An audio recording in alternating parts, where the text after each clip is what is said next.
Imagine, if you will, a deluxe cruise liner poised to receive new guests aboard its luxurious setting.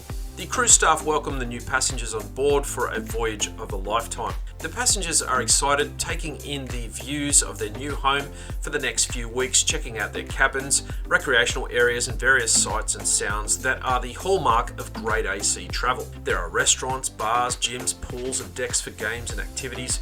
During the trip, special shows are scheduled, and there's even a casino and a shopping centre. But as the ship begins to set sail, something strange starts to happen. The staff begin to neglect their duties, restaurants seem understaffed, the food is undercooked, some restaurants actually close, shows don't go ahead, room cleaning gets neglected, and even basic sanitation begins to decline. The passengers begin to complain, but nothing seems to improve. In fact, things get worse, with the ship actually failing to meet its ports for sightseeing, and even minor accidents begin to happen, endangering some passengers' well-being. Now things start to get really scary. The passengers revolt, abusing staff, and before long an on-board war begins to happen between the passengers and the crew. Some passengers even seize control of the bridge and take over the ship. Unfortunately, some staff are still trying to do their jobs, but it's far too late. They, like the negligent staff, come under fire and things start to get pretty ugly. So what does all this have to do with anti-Semitism? Well, join me in the latest installment of another weird Hebrew tale and find out.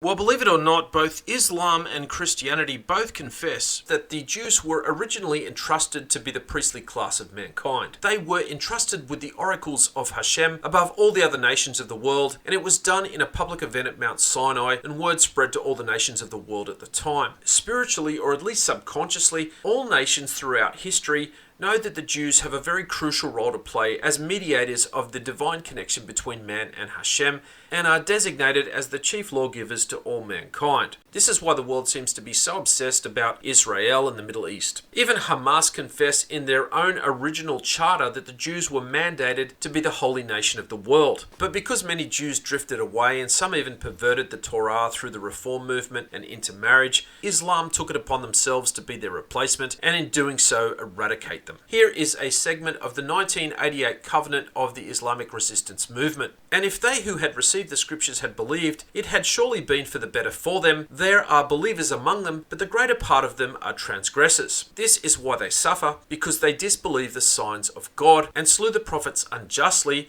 this because they were rebellious and transgressed. There is no coincidence that most of the victims of October 7 were non-religious Jews. In fact, 2 kibbutzim that avoided a terrorist attack at the time were spared because their gates were locked for Shabbat. In fact, the directive of Hamas was to hit the religious communities. The music festival was actually caught in their path. It's also no coincidence that this attack happened at the time of the conclusion of a time of judgment at the end of the Feast of Sukkot. All the nations of the world know on a subconsciously spiritual level that if the Jews become like them, the existence of the world is actually in danger. This is also why throughout history, all the superpowers of the world have eventually turned on the Jews from the time of Egypt till today. In our time, we are seeing a dramatic shift in America's attitude toward the Jews. When the Jews begin to assimilate with the nations, which endangers the preservation of the world's existence, as I said, HaShem is forced to supernaturally have the nations turn specifically against his people, despite them making up less than 1% of the world's population. HaShem is the only one that initiates anti-Semitism. We read about this in Psalm 105, verses 23 through 25, where it says, "Thus Yisrael came to Mitzrayim, and Yaakov sojourned in the land of Ham, and he made his nation exceedingly fruitful, and he made it mightier than their oppressors. HaShem turned their hearts to hate his nation." You see, while settling in Egypt, the nation of Israel flourished in the fruitful land of Goshen, and this success led to some Hebrews to take up residency and businesses elsewhere in Egypt, and they began to rival the native Egyptians economically. Had they had stayed in Goshen, which was big enough to accommodate them, they would have avoided the horrific death toll that ensued during the plague of darkness.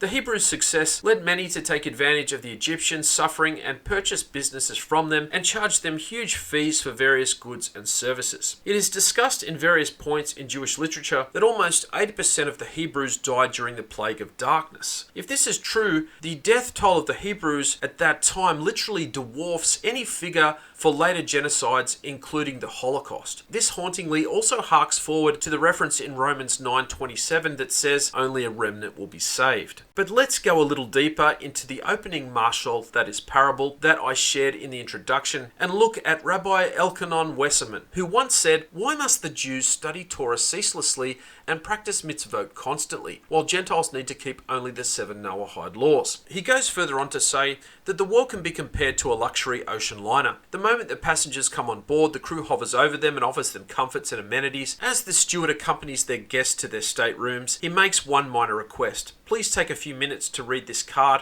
which outlines the ship's general rules and emergency procedures. Then relax and have a carefree voyage. At the same time, the captain stations himself at the helm of the ship. He holds firm to the steering system with a grip that never loosens. Ever alert, the captain's eyes study the maps and gaze out at the sea to spot danger. Through stressful days and sleepless nights, the captain's vigil continues.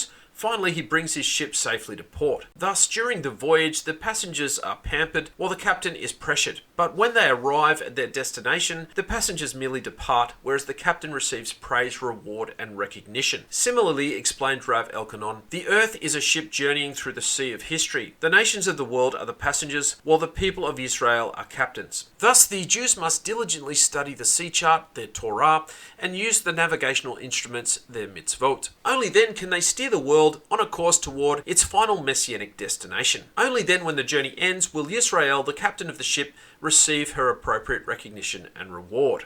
שעה 6 נכנסנו, הייתי עם הכוס קפה עוד מהבית, נכנסנו למסיבה. שעה 6:15 פגשתי את אחי, עידן, שהוא גם היה שם.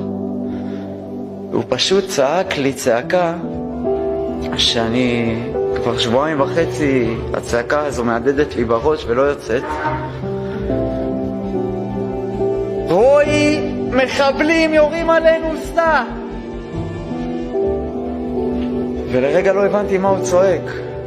וכשהסתכלתי עליהם, זה היה הטנדר השחור והראשון שנכנסו בהתחלה. אני פשוט ראיתי על כל טנדר 5-6 מחבלים מורידים לעברנו את הנשק, ואני תוך כדי נסיעה מוריד לאשתי את הראש ולוחץ על הגז, וגם עכשיו הרגל שלי רועדת, ואני לוחץ על הגז עד הסוף ופשוט צועק עם ראש למטה, ואני לא רואה לאן אני נוסע, וצועק שמע ישראל חזק ככה. וכשאני מוריד לה את הראש ואני מרים את הראש למעלה, אני קולט אותם, המבטים יורים ואף כדור לא פוגע באוטו, ואני כבר בבריחה. פשוט עזבתי אותה, נכנסתי לשירותים וכופפתי את הראש ובכיתי ואמרתי לאבא, אבא, מה אתה רוצה ממני? מה אתה רוצה ממני?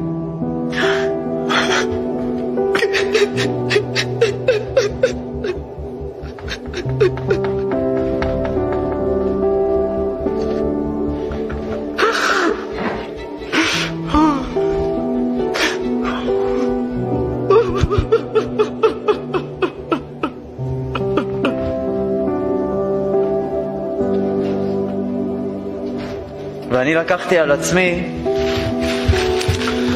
ברוך השם, לקחנו אני ואשתי שבת, כבר 2 השבתות אנחנו שומרים, מחם, פלטה, סיפורים לילדות מספרים שאני קורא בשבת, ואני אומר לעצמי,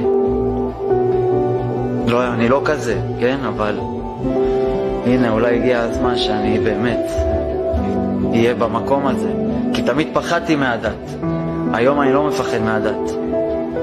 אחרי מה שעברתי, מה שעברנו אני ואשתי,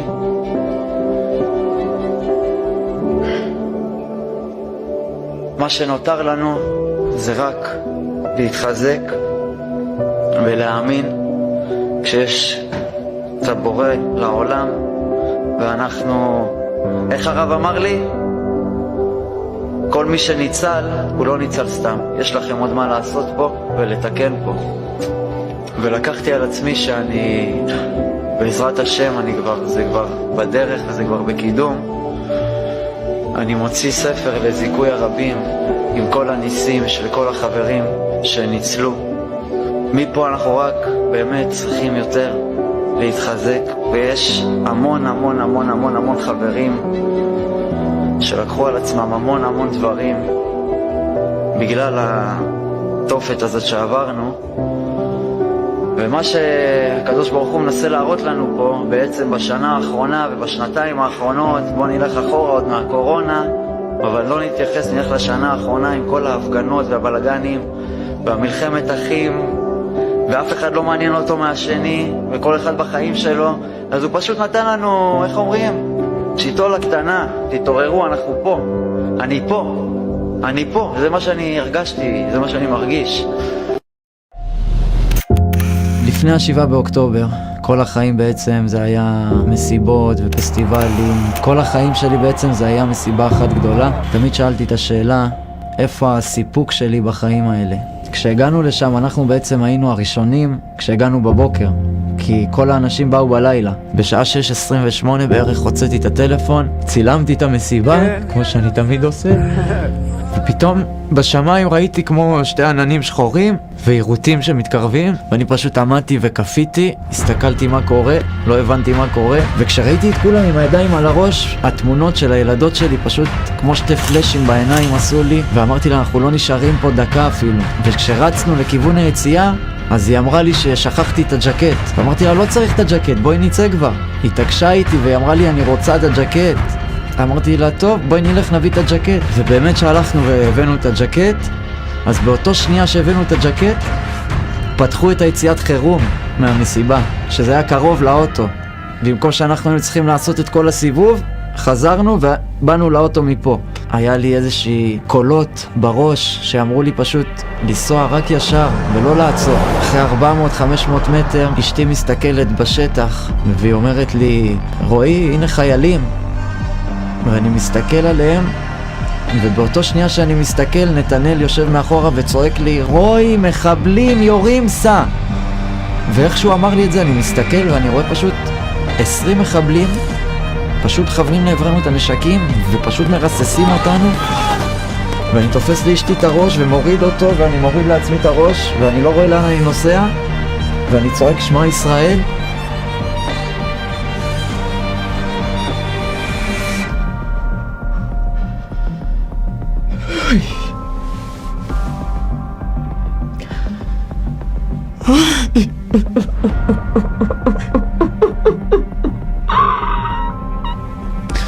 אני פשוט צועק שמע ישראל ואני לא רואה לאן אני נוסע, ואיך שתפסקתי להגיד את שמע ישראל ישר אמרתי שיר למעלות אשא עיניי אל ההרים, ואשתי המשיכה אותי.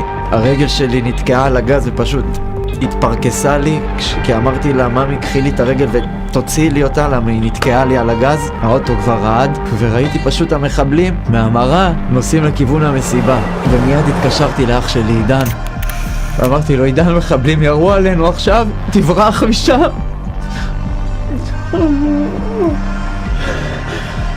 הוא אמר לי, רועי, איבדתי את המפתחות של האוטו, אני לא מוצא את המפתחות של האוטו. אמרתי לו, תלך לשוטרים, תגיד להם שהמחבלים ירו עלינו. אף אחד לא האמין לנו. אחרי כמה דקות שמענו ברמקול את כל היריות, ואנשים צעקו, והוא אומר לי, רועי, יש פה מחבלים יורים עלינו, הם באים עם אופנועים וטרקטרונים ומכל מקום. והוא פשוט ברח, והוא היה שם גם 6 שעות והתחבא בפחים, בבורות. וכשאני המשכתי בנסיעה ישר, ואחרי זה עברנו את אופקים והגענו לבאר שבע, ובגלל הלחיצות על הדלק נגמר לי הדלק, אז ישר מיליתי דלק, ואיך שמיליתי דלק היה פיצוץ בבית, נפל ירות והיה פיצוץ, כל האוטו זז, ואז המשכנו בנסיעה לכיוון ירושלים. בשעה 11 בבוקר כבר הגענו לילדות, ופשוט חיבקתי אותם ולא רציתי שום דבר אחר יותר, רק את הילדות, כי זה מה שהיה לי בראש, רק לראות אותם ולהיות איתם. אוי אלוהים, אוי אלוהים. ברגע שהיינו במסיבה וראינו את המחבלים, כשהם ירו עלינו, פה כבר קיבלתי משהו בגוף והבנתי שאני מקושר לקדוש ברוך הוא בחוזקה שאף פעם לא הייתה לי.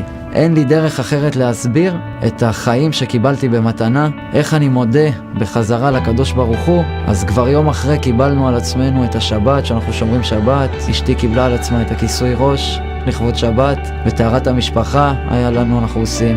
וכל הדבר הזה בעצם רק חיזק והרים אותנו, אותי ואת האישה שלי ואת הבית. אני מקווה מאוד מהדבר הזה שקרה, כי אנחנו רואים מה היה לפני, את כל ההפגנות, את כל הריבים בין כל היהודים. הם ראו אותנו חלשים כל כך. אנחנו לא צריכים לחכות שיקרה איזשהו אסון כזה גדול בשביל שעם ישראל יתאחד ביחד. כל החיים שלי רציתי להיות מפורסם.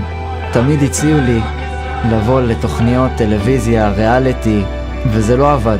אז את הפרסום שאני קיבלתי מהקדוש ברוך הוא, זה הפרסום הכי גדול בכל העולם. יום אחרי המסיבה אמרתי לאשתי, אני לא אשכח את זה, אמרתי לה, אני רוצה שאת הנס שלנו, לא כל הארץ ידעו, כל העולם.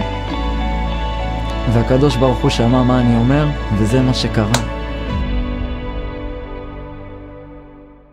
Before World War II, the Jews had largely assimilated to the nations, and to reverse this trend, the nations turned on them no matter what type of Jew they were, religious or otherwise. Today, not only have the Jews greatly assimilated, but a growing majority of them are practicing homosexuality, and the state of Israel is not only tolerant to them, but it's celebrating it with marches and public celebrations. HaShem only knows the enormity of the cataclysm that is going to come if the government of Israel refuses to radically and drastically change and return to the Torah. This needs to happen as soon as possible. In fact, we are seeing the reverse, and at the moment the state of Israel is arguably the most anti-Semitic country in the world in terms of its laws. And so I ask this, if you are Jewish and you are not religious, please consider starting your journey back to HaShem today. Don't attend a protest or a march or any type of public demonstration against anti-Semitism. This is a huge mistake. No one ever let go of his anti-Semitic feelings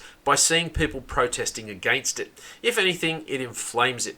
Learn a pasuk of Torah, learn some Gemara, attend some classes, or at least support a serious Torah scholar in his learning. Thank you so much for watching, and bye for now. If you like the content of this channel, get a hold of this book. It is literally jam-packed with information you will not find in most Torah publications. Its pages include topics like the fable of the money-hungry Jew, the lie that propelled the Holocaust, the real root of anti-Semitism, rightly dividing Mashiach, which contains startling truths about the Messiah you will not read anywhere else, Judaism in the New Testament, updated information about the creation of the Golem and the false Messiah, the commandment to wage war, the truth about the Shield of David, a compendium of all the false teachings in the Messianic movement to help you navigate what is truth, biblical capital punishment, and why you should be frightened of sinning, the significance of the land of Israel, the obligations of the student, the eye in the triangle, sanctified sex, how to think like a Jew, and much, much more. There is also an updated chapter 1, and along with all the other chapters, has hundreds of footnotes and references. This is a book that took 10 years to research and compile, and will be a welcome addition to the library of any discerning student of Torah and Mashiach. Get it today on Amazon and other online bookstores. Bye for now.